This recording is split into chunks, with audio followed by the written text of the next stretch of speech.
Capítulo 2, Egipto. 1. Los primeros documentos.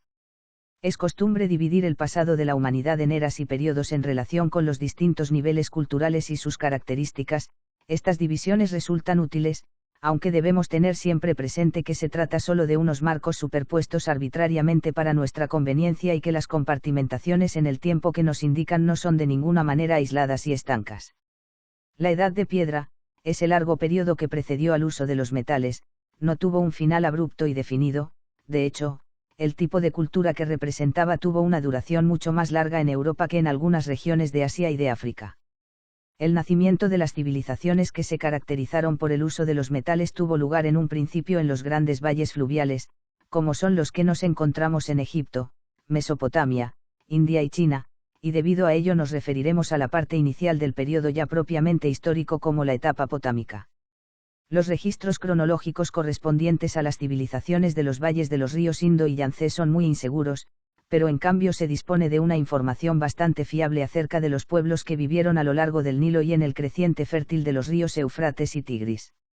Antes de que finalizara el cuarto milenio antes de Cristo, ya se utilizaba una forma primitiva de escritura tanto en Mesopotamia como en el valle del Nilo. Y allí fue donde, por medio de un proceso continuo de convencionalización, los primitivos textos pictográficos evolucionaron para dar lugar a una ordenación lineal de símbolos más sencillos. En Mesopotamia, donde la arcilla es abundante, se escribía con una varilla en forma de prisma triangular sobre las tablillas de arcilla blanda, imprimiendo en ellas marcas en forma de cuña. Estas tablillas se cocían a continuación en hornos o simplemente se secaban al calor del sol. Este tipo de escritura se conoce con el nombre de escritura cuneiforme, de la palabra latina cuneus para cuña, debido a la forma de cada una de las señales individuales. El significado que se quería transmitir por medio de la escritura cuneiforme venía determinado por el diseño que formaba la disposición de las marcas en forma de cuña. Los documentos en cuneiforme presentan un alto grado de permanencia y a ello se debe el que se hayan conservado muchos miles de estas tablillas desde la antigüedad, y de ellas muchas datan de hace unos 4000 años. Naturalmente solo una pequeña parte de ellas se refieren a cuestiones que tengan algo que ver con la matemática. Por otra parte, hay que tener en cuenta que hasta hace un siglo aproximadamente el mensaje transmitido por las tablillas cuneiformes permanecía mudo, ya que no había sido descifrada aún esta escritura. Durante 1870 se hicieron progresos importantes en la interpretación de la escritura cuneiforme, gracias al descubrimiento de que la inscripción de Behistun nos ofrece una crónica trilingüe de la victoria de Darío sobre Cambises, estando escritas las tres versiones distintas en persa, elamita y babilonio.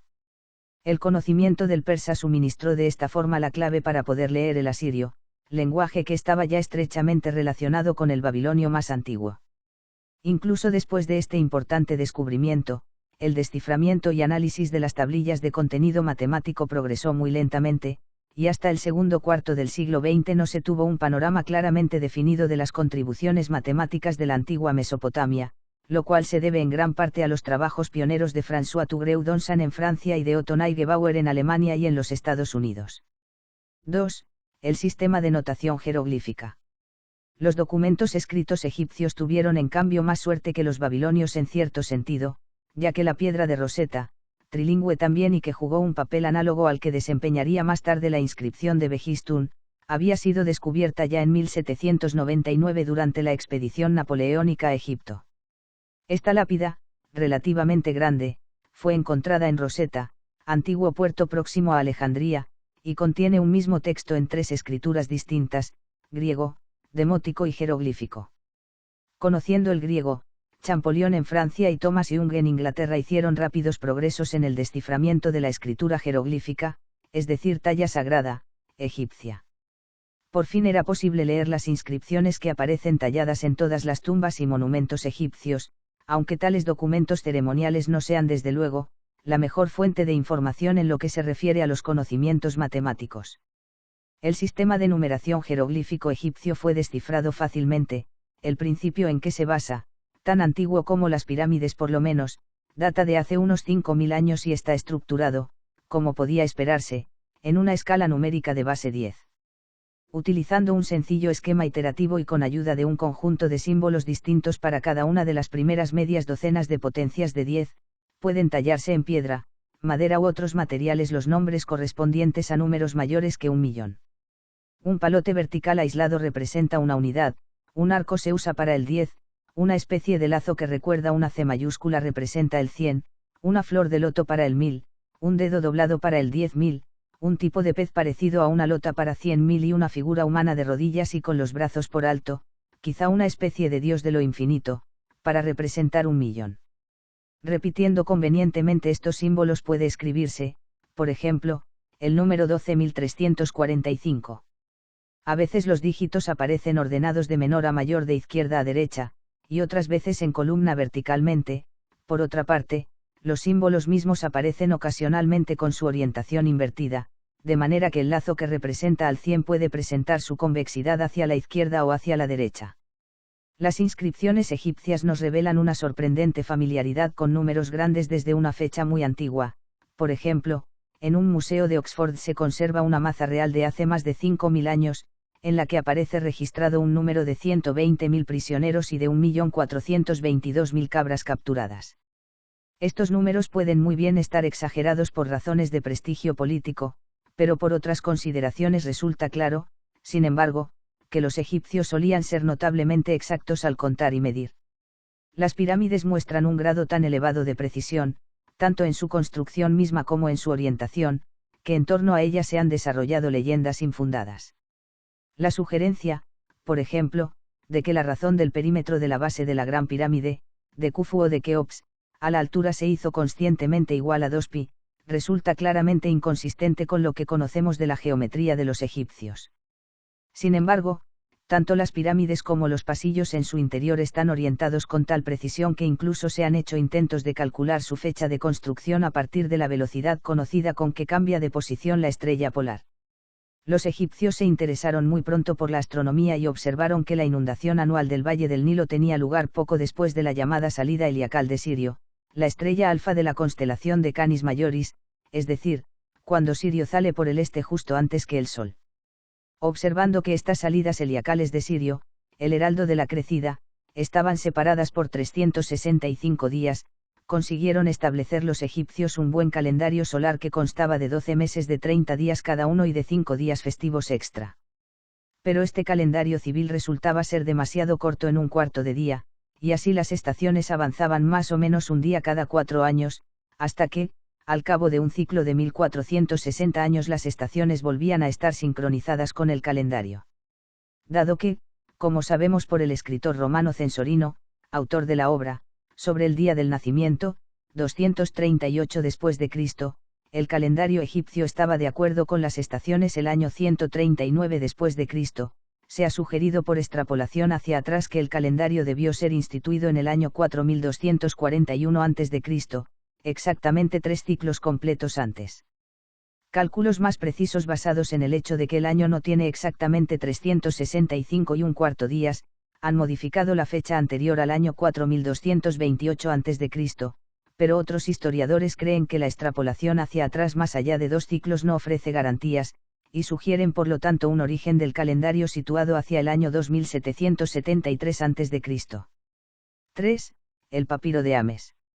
La cantidad de información matemática que podemos obtener de las piedras talladas encontradas en las tumbas y los templos y de los calendarios es evidentemente muy limitada, y el panorama de las contribuciones egipcias que tendríamos sería extremadamente incompleto si tuviéramos que depender solamente de materiales ceremoniales y astronómicos. La matemática consiste en muchas otras cosas que el contar y medir, que son justamente los aspectos que se destacan en las inscripciones jeroglíficas.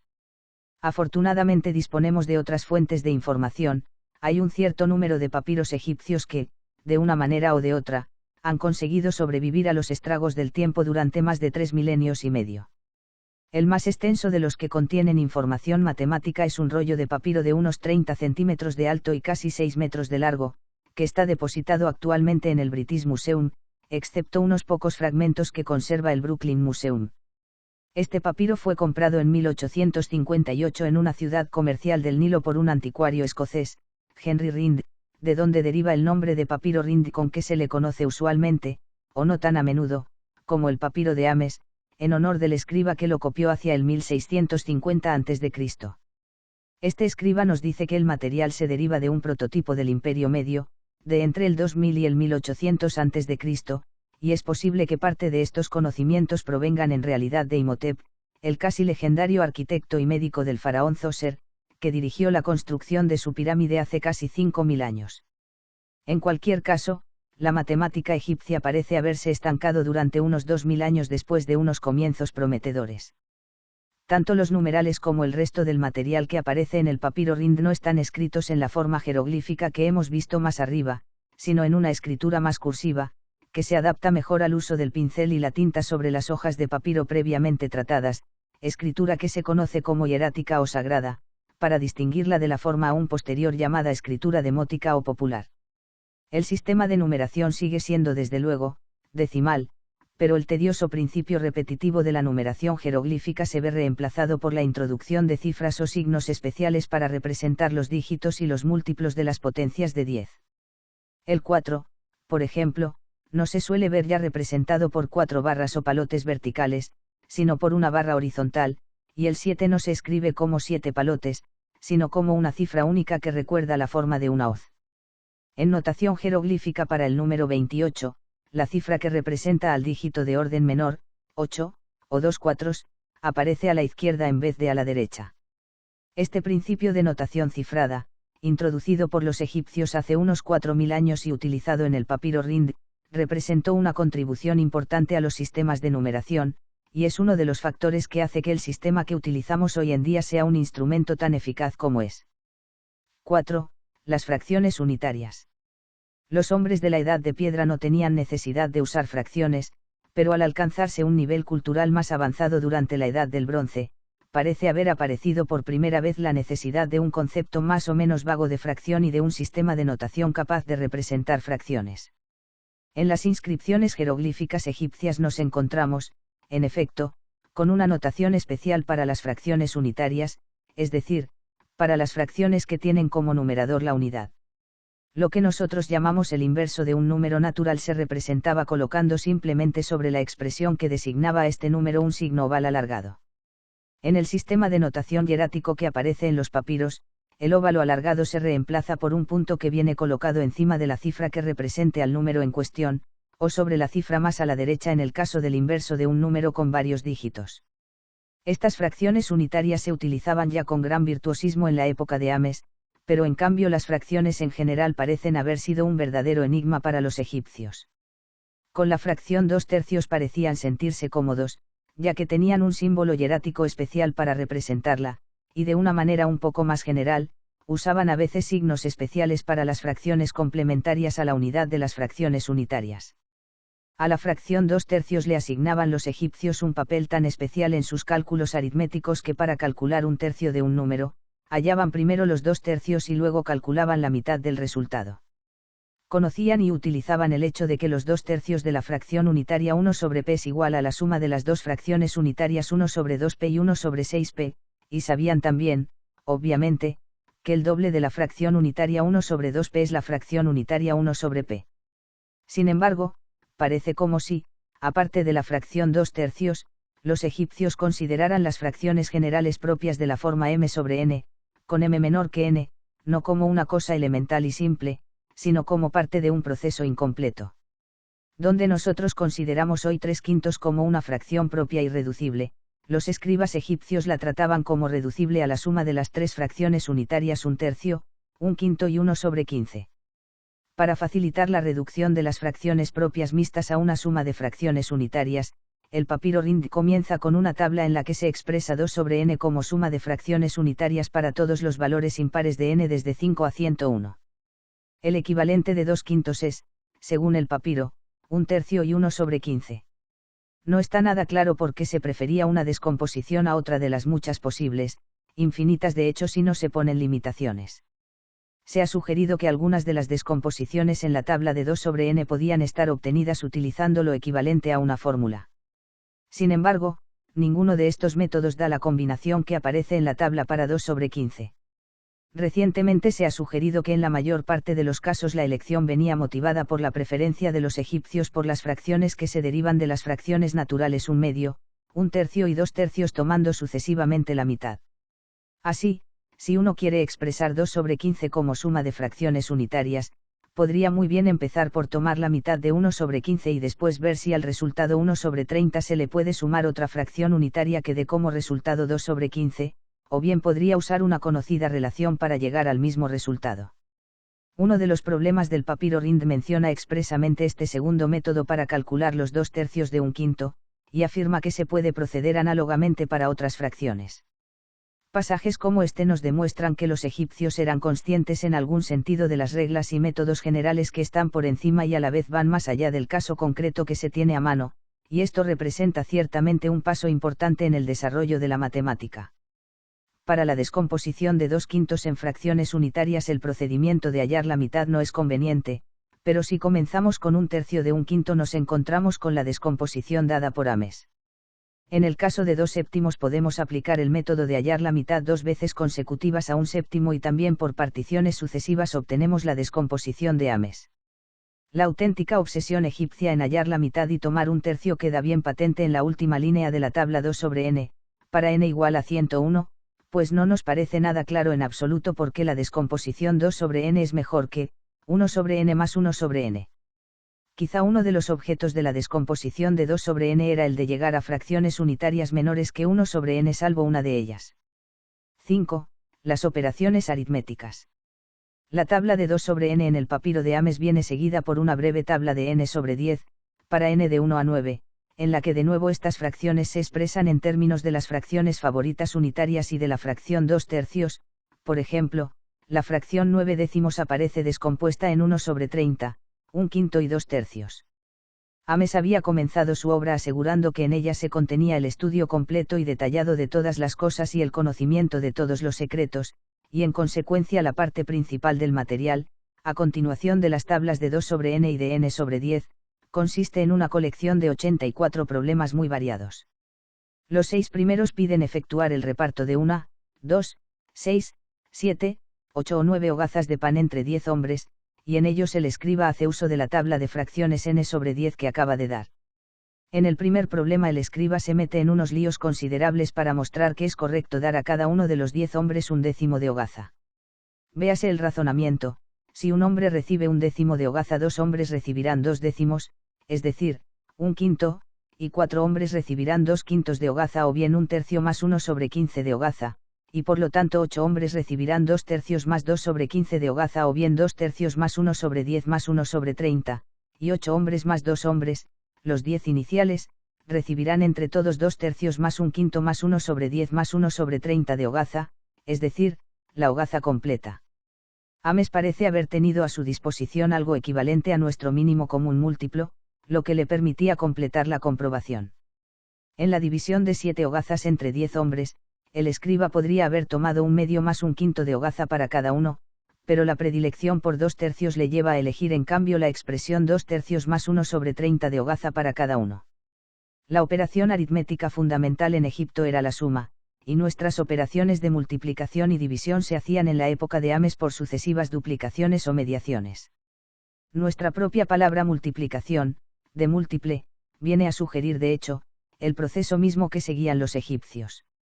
Para multiplicar, digamos, 69 por 19, se procedía a sumar 69 consigo mismo, duplicación, para obtener 138, entonces se sumaba este resultado consigo mismo, lo que da 276, que duplicado de nuevo da 552, y duplicando una vez más resulta 1104, que es igual obviamente a 16 veces 69, pero como 19 igual 16 más 2 más 1, el resultado de multiplicar 69 por 19 es 1104 más 138 más 69, es decir 1311.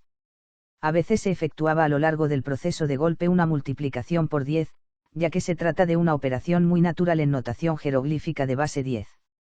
La multiplicación de combinaciones de fracciones unitarias formaba parte también de la aritmética egipcia. Así por ejemplo, el problema 13 del papiro de Ames pide calcular el producto de 1 sobre 16 más 1 sobre 112 por 1 más 1/2 más 1/4, y se da el resultado correcto 1/8. Para efectuar una división el proceso de duplicación se invierte, y es el divisor el que se duplica sucesivamente en vez del multiplicando. De los cálculos que aparecen en los problemas de Ames se deduce que los egipcios habían conseguido desarrollar un alto grado de virtuosismo en el manejo del proceso de duplicación y del concepto de fracción unitaria. El problema 70 pide calcular el cociente de dividir 100 por 7 más un medio más un cuarto más un octavo, y el resultado 12 más 2 tercios más 1 sobre 42 más 1 sobre 126 se obtiene de la manera siguiente: duplicando sucesivamente el divisor obtenemos, en primer lugar 15 más un medio más un cuarto, después 31 más un medio y finalmente 63, que es 8 veces el divisor. Por otra parte, los 2 tercios del divisor se sabe que es igual a 5 más un cuarto, y en consecuencia al multiplicar el divisor por 8 más 4 más 2 tercios se obtendrá un total de 99 enteros 3 cuartos, que es un cuarto menos del producto deseado 100, y aquí hay que hacer un hábil ajuste: como 8 veces el divisor dio 63, se sigue que al multiplicar el divisor por 2 sobre 63 se obtendrá como resultado un cuarto. Por otro lado, sabemos por la tabla de fracciones 2 sobre n que 2 sobre 63 es igual a 1 sobre 42 más 1 sobre 126, luego el cociente buscado es 12 más 2 tercios más 1 sobre 42 más 1 sobre 126. Este procedimiento hace uso de pasada, del principio conmutativo de la multiplicación, con el que evidentemente estaban familiarizados los egipcios. Muchos de los problemas de Ames muestran un conocimiento de la manipulación de proporciones equivalente a lo que se suele llamar una regla de 3. El problema 72 pide calcular el número de hogazas de pan de fuerza 45 que son equivalentes a 100 hogazas de fuerza 10, y la solución que se da es de 100 sobre 10 por 45 o 450 hogazas. En los problemas relativos a pan o a cerveza, la fuerza o peso es el recíproco de la densidad en grano, que es el cociente del número de hogazas o de unidades de volumen en su caso, dividido por la cantidad de grano empleado. Los problemas sobre pan y cerveza son muy frecuentes en el papiro de Ames. El problema 63, por ejemplo, pide dividir 700 hogazas de pan entre 4 personas de tal manera que las cantidades que reciba cada uno estén en la proporción continua 2 tercios a un medio a un tercio y a un cuarto. La solución se halla calculando la razón de 700 a la suma de las fracciones de la proporción, en este caso, al dividir 700 por 1 más 3 cuartos, o lo que es lo mismo, al multiplicar 700 por el inverso del divisor, que es un medio más 1 sobre 14, se obtiene el resultado 400, tomando ahora los 2 tercios a un medio a un tercio y a un cuarto de 400 se tienen las raciones de pan pedidas. 6. Problemas algebraicos. Los problemas egipcios que hemos comentado más arriba los podemos clasificar como aritméticos, pero hay otros que caen dentro de un grupo al que puede aplicársele con propiedad el nombre de algebraicos. Estos últimos no se refieren a objetos concretos y específicos como pan o cerveza, ni tampoco piden el resultado de operaciones con número conocidos, sino que piden lo equivalente a resolver ecuaciones lineales de la forma, x más ax igual b, o x más ax más bx igual c, donde a, b, y c, son números conocidos y x es desconocido. A este número desconocido o incógnita se le llama, aja, o montón. El problema 24, por ejemplo, pide calcular el valor del montón si el montón y un séptimo del montón es igual a 19, la solución que da Ames no es la que podría verse en los libros de texto modernos, sino que es característica de un procedimiento que conocemos hoy como el método de la falsa posición o, regula falsi. En este método se supone un valor concreto para el montón, lo más probable es que sea incorrecto, y se efectúan con dicho número las operaciones indicadas en el miembro de la izquierda de la igualdad. A continuación se compara el resultado de estas operaciones con el resultado que debería haberse obtenido, y mediante el uso de proporciones se halla la respuesta correcta. En el problema 24 que hemos mencionado se toma como valor de prueba para la incógnita el 7, de manera que, x más x séptimos, toma el valor 8 en lugar del correcto que debía ser 19, pero en vista de que 8 por 2 más un cuarto más un octavo, igual 19, tenemos que multiplicar 7 por 2 más un cuarto más un octavo para obtener el valor correcto del montón. Ames halla la respuesta correcta, 16 más un medio más un octavo, y comprueba su resultado mostrando que si a 16 más un medio más un octavo le suma 1 un séptimo de sí mismo, es decir, 2 más un cuarto más un octavo, se obtiene efectivamente 19. Aquí nos encontramos con otra etapa significativa en el desarrollo de la matemática, ya que una comprobación puede considerarse como un caso muy simple de demostración, en cierto sentido. Aunque Ames usaba generalmente el método de la falsa posición en los problemas análogos al que acabamos de ver, hay un problema, el número 30, en el que la ecuación x más 2x tercios más x medios más x séptimos igual 37 se resuelve factorizando el primer miembro y dividiendo después 37 por 1 más 2 tercios más un medio más un séptimo, lo que da como resultado 16 más 1 sobre 56 más 1 sobre 679 más 1 sobre 776. Muchos de los cálculos de, en el papiro rinderan evidentemente ejercicios para que practicasen los jóvenes estudiantes, y así, aunque una gran parte de ellos son de tipo práctico, en algunos casos parece claro que el escriba tenía en la mente rompecabezas o pasatiempos matemáticos al escribirlos. Por ejemplo, en el problema 79 se dice solamente, 7 casas, 49 gatos, 343 ratones, 2.401 espigas de trigo, 16.807 medidas de grano.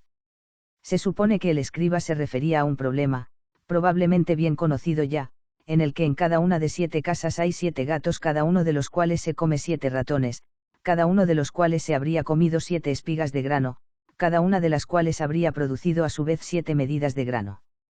El problema no pide calcular evidentemente lo que sería una respuesta práctica, como cuál sería el número de medidas de grano que se han conseguido salvar, puesto que es un dato, sino la absurda e inútil suma del número de casas más el de gatos, ratones, espigas de trigo y medidas de grano.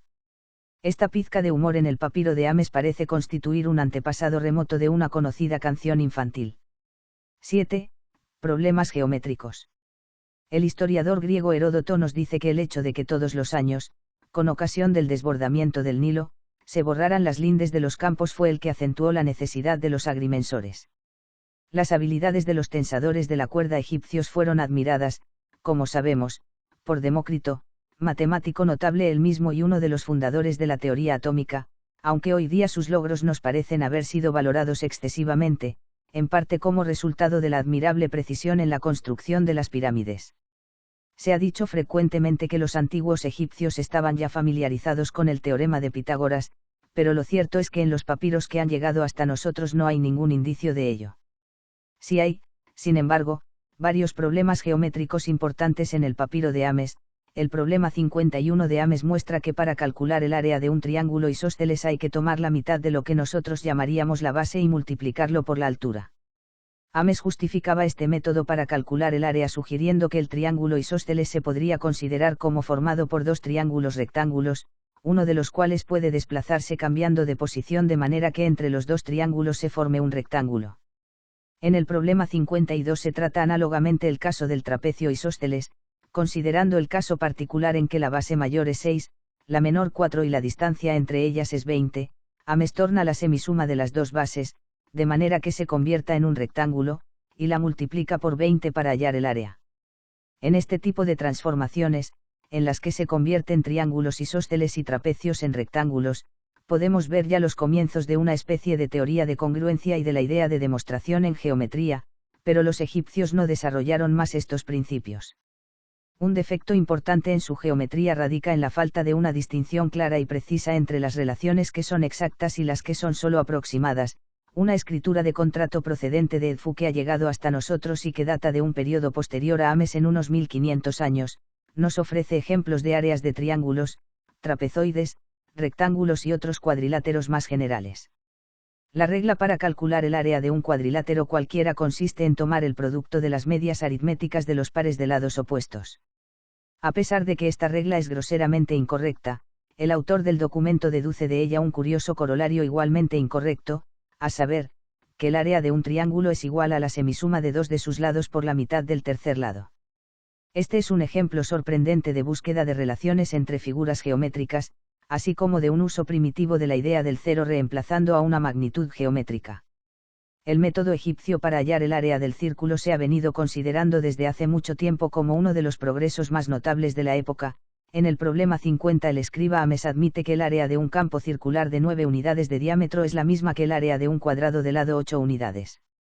Si comparamos esta manera de proceder con la que se obtiene de la fórmula moderna área igual pi r cuadrado, nos encontramos con que la regla egipcia es equivalente a tomar como valor de pi 3,16 o aproximadamente 3 enteros un sexto, que es sin duda una aproximación muy aceptable, pero de nuevo aquí carecemos de cualquier indicio que nos permita suponer que Ames fuera consciente de que las áreas de su círculo y su cuadrado no eran exactamente iguales. Es posible que el problema 48 nos dé una pista sobre la manera como los egipcios se vieron conducidos a su sencilla receta para calcular el área del círculo. En este problema el escriba parece construir un octógono a partir de un cuadrado de lado 9 unidades, dividiendo cada lado en 3 partes iguales y suprimiendo después los 4 triángulos, rectángulos isósceles que quedan en las esquinas, cada uno de los cuales tiene área igual a 4 enteros un medio unidades. Entonces el área del octógono, que no difiere mucho de la del círculo inscrito en el cuadrado inicial, es de 63 unidades, la cual a su vez no difiere demasiado del área de un cuadrado de lado 8 unidades. El hecho de que el número 4 enteros 8 novenos al cuadrado jugó realmente un papel comparable al de nuestra constante pi parece confirmarse por la regla egipcia para hallar la circunferencia de un círculo, según la cual la razón del área de un círculo a su circunferencia es la misma que la razón del área del cuadrado circunscrito a su perímetro. Esta sorprendente observación correcta representa una relación geométrica de una importancia matemática y de una precisión mucho mayores que la de la relativamente buena aproximación de pi. El grado de precisión conseguido en un cálculo aproximado no es, evidentemente, una buena medida ni del progreso matemático ni arquitectónico, y no se debería subrayar excesivamente este aspecto de la matemática egipcia. En cambio, el descubrimiento por parte de los egipcios de relaciones mutuas entre figuras geométricas frecuentemente se ha pasado por alto, y sin embargo es precisamente ahí donde llegaron a aproximarse más en su actitud a la de sus ilustres sucesores los griegos. En la matemática egipcia no nos encontramos con ningún teorema ni demostración formal, pero lo que sí es cierto es que algunas de las comparaciones geométricas que se hicieron en el Valle del Nilo, tales como las que se refieren a las áreas y perímetros de círculos y cuadrados que hemos visto, están entre las primeras propiedades exactas relativas a figuras curvilíneas que se han formulado a lo largo de la historia. 8. Una razón trigonométrica. El problema 56 del papiro Rind presenta un interés especial porque contiene lo que podríamos llamar, unos rudimentos de trigonometría y de una teoría de triángulos semejantes. En la construcción de las pirámides un problema esencial era el de mantener una pendiente uniforme en cada cara y la misma en las 4, y puede haber sido este problema el que llevó a los egipcios a introducir un concepto equivalente al de la cotangente de un ángulo. En la tecnología moderna se acostumbra medir la pendiente de una línea recta por medio de la razón entre la subida y el avance. En Egipto, en cambio, se solía utilizar la inversa de esta razón, denominándola por la palabra seked, y que significa la separación horizontal de una recta oblicua del eje vertical por unidad de variación en la altura. Así pues, el seked correspondía, salvo en lo que se refiere a las unidades de medida, al desplome que usan hoy los arquitectos para medir la pendiente hacia el interior de un muro. La unidad de longitud que usaban los egipcios para medir en vertical era el codo, mientras que al medir distancias horizontales utilizaban la mano, de las que había 7 en un codo. Por lo tanto, el seked de la cara de una pirámide era la razón del avance a la subida, medido el primero en manos y la segunda en codos. El problema 56 pide calcular el seked de una pirámide que mide 250 codos de altura y cuya base tiene 360 codos de lado. El escriba divide primero 360 por 2 y a continuación divide el resultado por 250, obteniendo un medio más un quinto más 1 sobre 50, medido todo en codos. Por último multiplica este resultado por 7 y da el valor del seked como 5 enteros 1 sobre 25 manos por codo. En otros problemas sobre pirámides del papiro de Ames el seked resulta ser de 5 enteros un cuarto, lo cual está algo más de acuerdo con el caso de la Gran Pirámide de Keops, que mide 440 codos de lado de la base y 280 de altura, cuyo seked es por tanto de 5 enteros un medio manos por codo. Como hemos mencionado ya, hay muchas leyendas sobre presuntas relaciones geométricas entre las distintas dimensiones de la Gran Pirámide, algunas de las cuales son obviamente falsas. Por ejemplo, la historia de que el perímetro de la base se planeó de manera que fuese precisamente igual a la circunferencia cuyo radio es la altura de la pirámide, no concuerda con lo que nos dice Ames. La razón del perímetro a la altura es ciertamente muy próxima a 44 séptimos, que es el doble de 22 séptimos, aproximación de pi muy usada modernamente, pero hay que recordar que el valor que se deduce para pi de los cálculos de Ames es algo menor que 3 enteros un sexto y no 3 enteros un séptimo. Un rollo de papiro que data de la 12ª dinastía, el papiro de Cajún, que se conserva en Londres, nos confirma que el valor de Ames también lo utilizaban otros escribas egipcios, según podemos ver en un problema en el que se calcula el volumen de un cilindro multiplicando la altura por el área de la base, área que se halla siguiendo exactamente la regla de Ames. 9. El papiro de Moscú. La mayor parte de nuestra información acerca de la matemática egipcia proviene del papiro de Ames o de Rind, el documento matemático más extenso que nos ha llegado del antiguo Egipto, pero disponemos además de otras fuentes.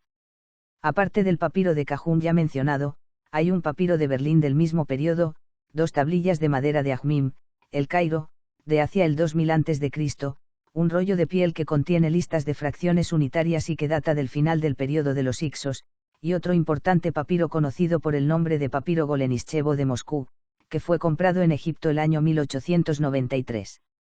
El papiro de Moscú es casi tan largo como el papiro Rind, cerca de 6 metros, pero su anchura es solo la cuarta parte, unos 7 centímetros y medio. Está escrito por un escriba desconocido de la 12ª dinastía, hacia el 1890 a.C.,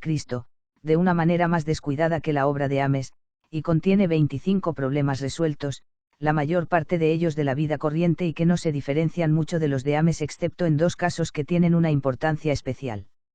Acompañando al problema 14 del papiro de Moscú aparece una figura que parece representar, bastante defectuosamente por cierto, un trapecio isósceles, pero los cálculos asociados con esta figura indican que en realidad se trata de un tronco de pirámide cuadrangular. Encima y debajo de la figura aparecen los signos que representan 2 y 4 respectivamente, y dentro de la figura los símbolos hieráticos para 6 y 56.